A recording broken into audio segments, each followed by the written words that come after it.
A meeting with a friend takes a dangerous turn, and now one of them is behind bars. News Channel 5's Matthew Torres at the Metro Jail this morning with the arrest warrant. And Matthew, this was supposed to just be a friendly get-together. It was supposed to be that way, but of course it did not end up the way it should have been. This was a dangerous encounter, like you said, because the victim was beaten. Now, police officers say in an affidavit report that the victim had cuts and bruises on his head, face, and arm. Metro Police said the victim decided to meet Darden Brown last night at the Lowe's store on Charlotte Pike behind the store to drink. Now, of course, it took a dangerous turn when allegedly Brown took an aluminum baseball bat and started hitting the victim in the head. That is on top of punching him in the face. And at some point, he took out a knife and started swinging at the direction of the victim. He also apparently took out a gun, pointed it at him, and took the victim's wallet. Eventually, police were called in, and that's when they took Brown into custody last night. He is now being charged with aggravated robbery and is here in Metro Jail on a $50,000 bond. We're reporting live from the Central Criminal Justice Center this morning. I'm Matthew Torres, News Channel 5 HD. Matthew, thank you. A fugitive from Arizona is behind bars after assaulting a Metro police officer. Happened yesterday morning at the Greyhound bus station. Officers were initially called to try to remove Aguslid Leon Sanchez from the premises. They ran her name and found out she was wanted in Arizona, but when they tried to cuff her, she struggled and ended up kicking an officer. She's now facing assault charges. And a mother has passed away after a violent crash. The Kentucky New Era posted this picture from the scene yesterday. Troopers say Christopher Bateau turned in front of a truck while trying to get onto I-24 in Cadiz yesterday. Bateau and the driver of the truck were taken to the hospital. His mother, Audrey Redenauer, died at the scene. No word yet if any charges will be filed.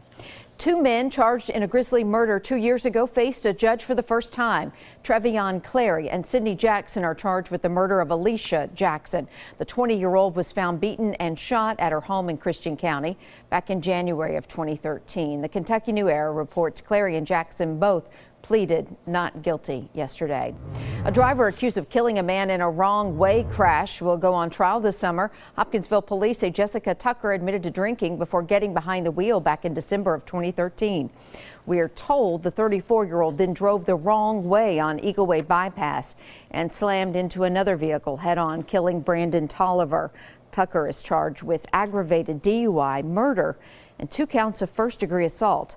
According to the Kentucky New Era, her trial date has been set for July.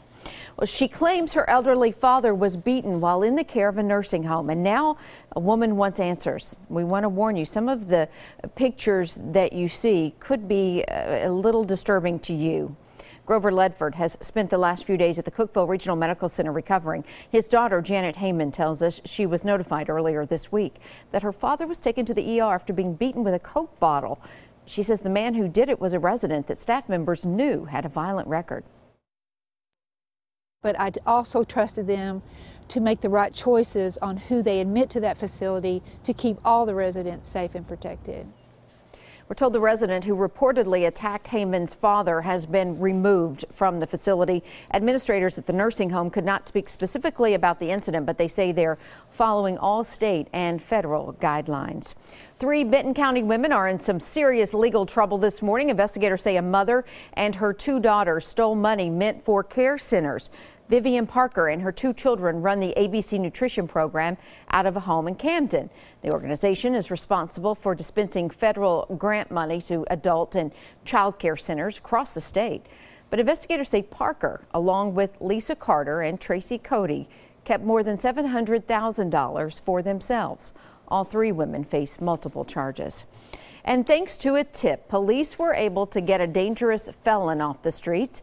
Franklin police got a tip that Adrikius Ball may be planning a shooting. Officers found him on the 600 block of Cherokee Place, and when they approached Ball, he pulled out a gun and tried to hide it.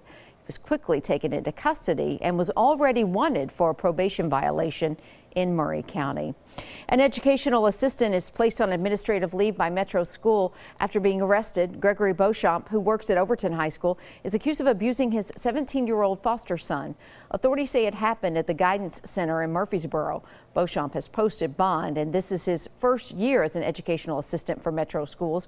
Before that, he worked as a substitute teacher since 2009. And a so-called serial flasher turned himself in yesterday after one victim caught the man on camera and helped investigators spread the word.